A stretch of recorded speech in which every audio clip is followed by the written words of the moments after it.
Hello and welcome to An Artist in the House. I'm Janae Gatson.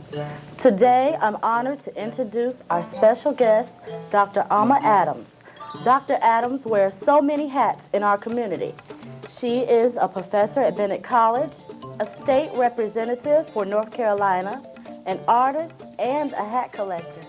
Welcome, Dr. Adams, and congratulations on being selected as this year's feature artist for the African American Arts Festival. It's good to be here, and thank you so much for the invitation. What are some of the events that will take place at the African American Arts Festival? Well, right now we opened the festival on January 13th with the invitational founding members exhibition at the African American Atelier. That's the event that really kicks the festival off. I'm very fortunate this year to have been selected as the festival featured artist. So my work is on exhibition there, along with 8 other African American artists in our gallery who we have invited to participate. A couple of those artists are founding members and participate every year as a part of this opening. One of the other major events of the festival, there'll be a number, but one of the other major events will be Karamu, which will take place on the 15th of February, which is a Friday evening. And we're hoping everyone will come out to that. And then at the Atelier, we have another exhibit that will be opening also as a part of the festival on the 17th of February. And that is an exhibit that I'm curating, Crowns, Portraits of Black Women in Church Hats. And it's a photography exhibit, and hopefully we'll have an opportunity to talk a little more about that. Okay. I think that's very interesting because I know you bought the book in with the crowns, and I also know that you collect hats yourself, and you're always wearing beautiful hats.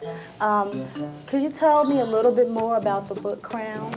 Well, yes, and I'm very delighted that I am one of the 56 women featured in the book. As a matter of fact, I'm in the center somewhere. But that book was actually produced by 2 gentlemen from our community. Craig Marbury, who actually is from Greensboro, wrote the essays in the book. And Michael Cunningham is the very talented photographer who did the photography, and he lives in Winston-Salem, and he has a studio there. And they collaborated to do this project based on some of the experiences that they've had growing up in the church. And they wanted to actually highlight women, African-American women, and the tradition of wearing hats to church and what that whole piece means. It's gotten excellent reviews. It has been on national television a couple of times. It has been listed as a bestseller. And we're very pleased to be exhibiting the photographs. There's a traveling exhibit of crowns. It opened shortly after the book was launched at the Sika Gallery in Winston-Salem, and so it's traveling, and we've made arrangements to have the exhibit open at the Atelier on the 17th of February and to celebrate African American History Month, but also it will run throughout March and will end March 30th as a celebration for Women's History Month. So there are a couple of things there.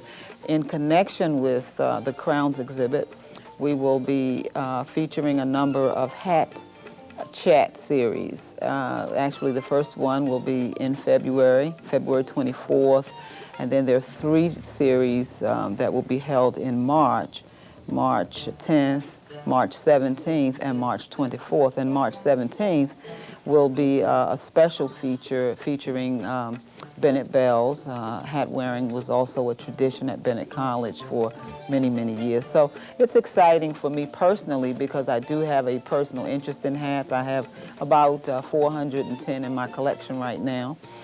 So for me, it is something that I do as a part of my everyday life. So I collect hats and I collect art. So that's kind of a combination of the 2 loves that I have. And I'm just really excited about what's coming up. Dr. Adams, you are presently the curator at the African American Atelier. Who founded the African American Atelier and why?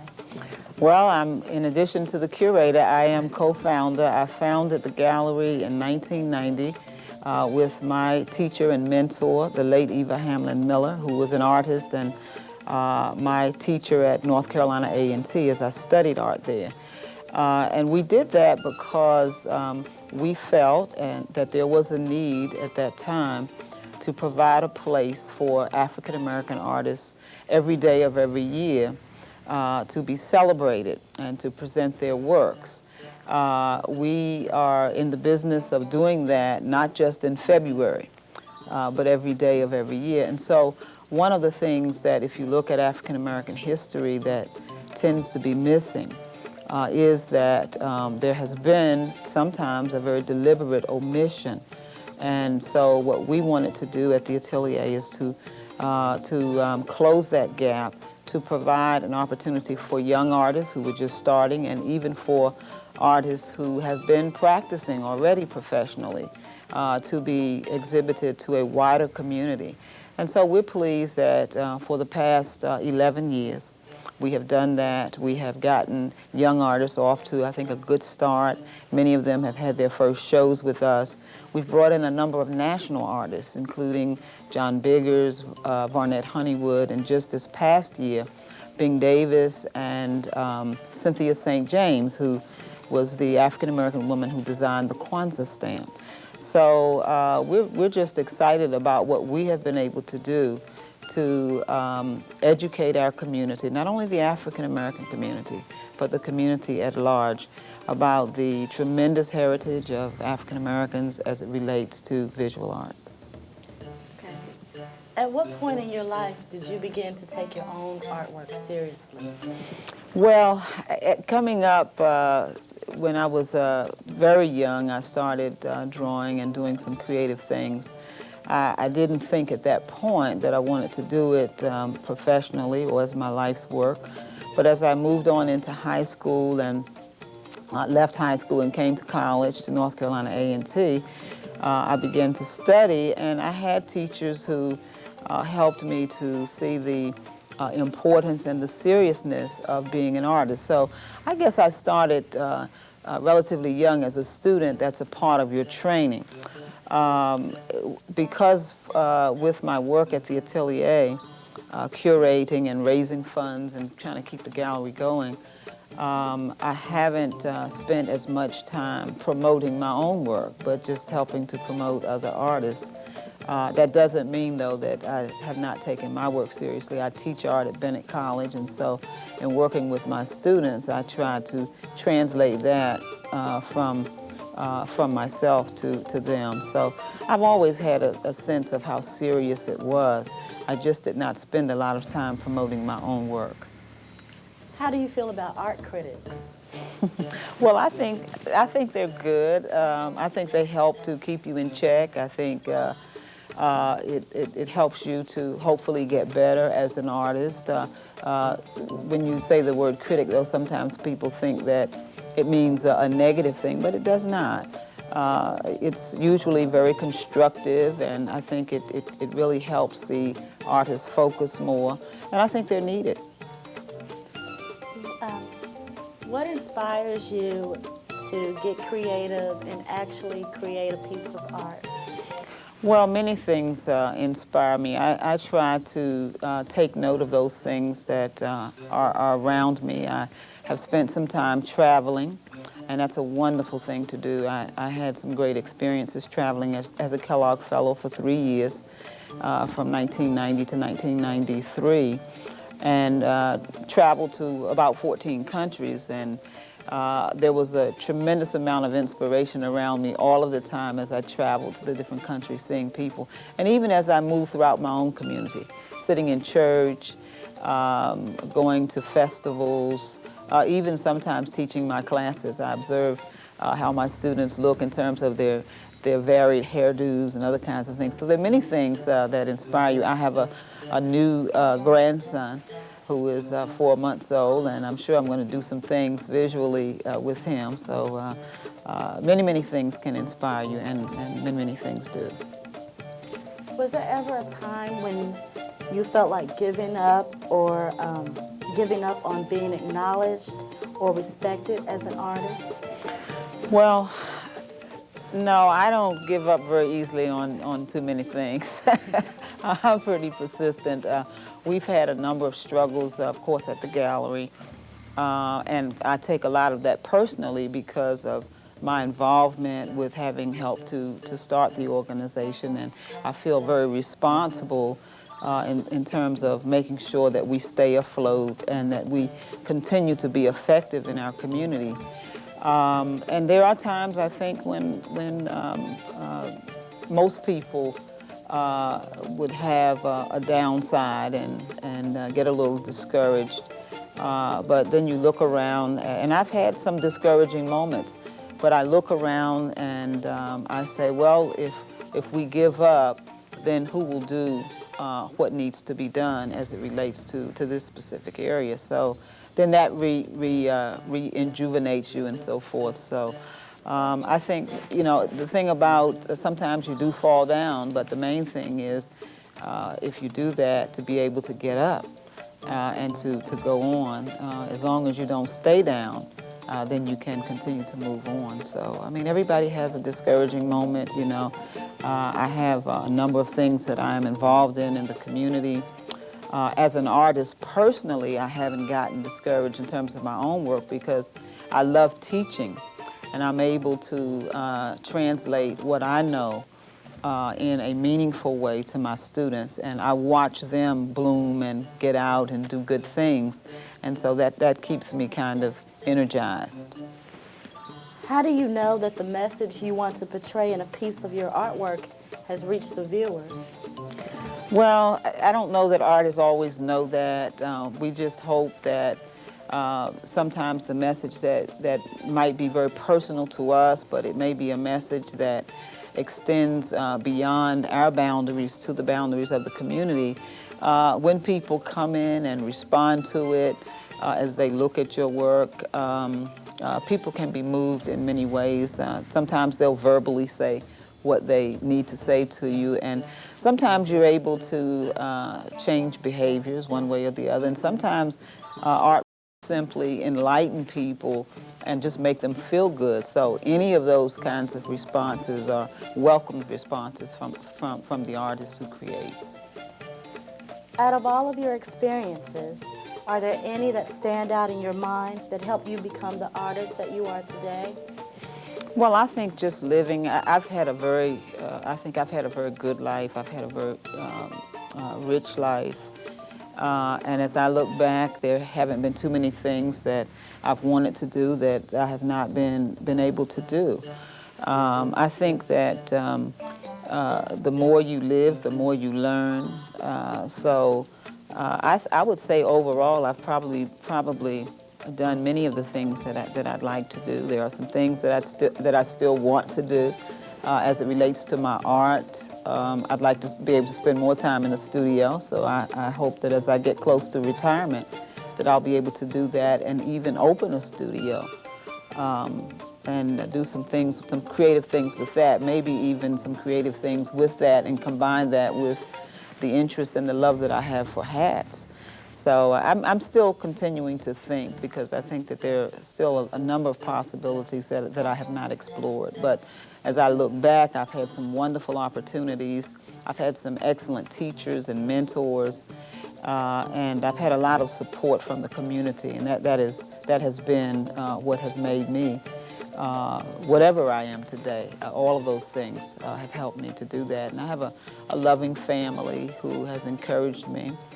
And I think when you have all of those things, it not only makes you feel good, but I think it makes you want to do your best. You have some of your work is at the exhibit in the African American Atelier. Mm-hmm. Can you tell me the names of the pieces that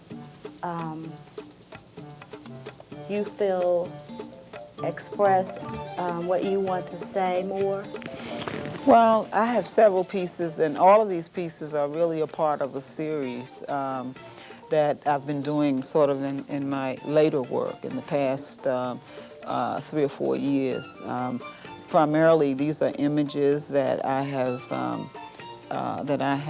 sort of experienced as I've traveled, and some come from just me as a person and living. There's one that I probably like most, and that is Face in Shade is what I call it. And it's probably an extension of the many complexities of my own life, which are really meaningful to me. I think an artist always wants to project some of themselves, of him or herself in their work, but at the same time hoping that those who view it will leave with some sense of not only internal understanding, but at least some appreciation for the images that are there. I have another piece that I like pretty much, and that's the Senegalese Marketplace too, which is one I just finished actually, and is the featured piece for the festival. It is sort of a reflection of my travels. It was a wonderful opportunity for me to travel to Africa. In learning a lot about African people, I learned a lot about myself. And so that too is a sort of a reflection of that, of just appreciating people for the hard work that they do. The marketplace speaks to the day-to-day kind of activities that you see, and people going about the business of interacting and supporting their communities. So that's kind of a reflection of my own personal interests and the things that I've been able to do. What advice can you give to a person who is trying to get their work out there and become noticed? Well, the key is to get your work out there. If you produce your work as an artist and it stays in your studio, and that's fine if you just want to love it, but that's not going to really help you if you're trying to advance in your career.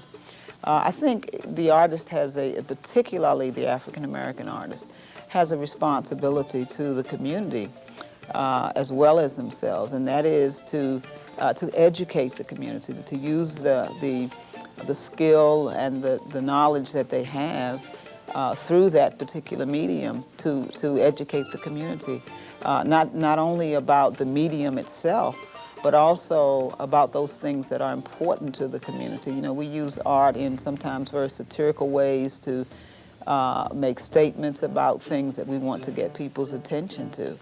And so as an artist, we have a responsibility to do that. And so that means that your work has to be visible. Somebody has to see it. And if you're trying to market yourself and make a living as an artist, then that becomes very important that people are introduced to your work. So I would say that if you are trying to get your work exposed, that you need to get connected with as many galleries, put your resume together, put your slide portfolio together, and get your work into the hands of those people who might be able to help you in terms of exhibiting your work, because that's really the most important. People have to see it first before they really know about you and will then patronize you and those kinds of things. Is there anything else you'd like to add before we close? Well, it's been a wonderful experience to be able to express myself visually. I think the visual language is very, very powerful. It is a universal language, which means that we can share that with so many people, even though we may not all speak the same language.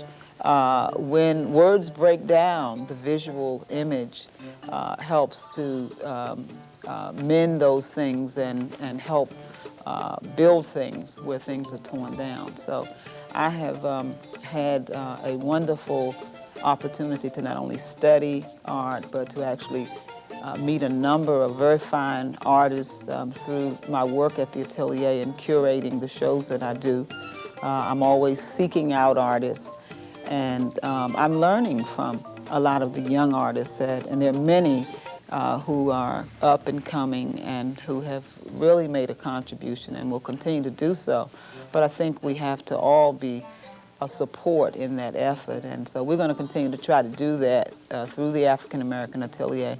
And we would invite the community to continue to work with us. They've been very supportive, and we would like to extend our appreciation to them for that, and to certainly encourage them to continue the participation as we hopefully move into another decade. We've passed a decade, and we're beginning a new decade with this 11th year. Dr. Adams, thank you for stopping by the studio and talking with me. It's been a real pleasure. Thank you very much. It's been my pleasure as well.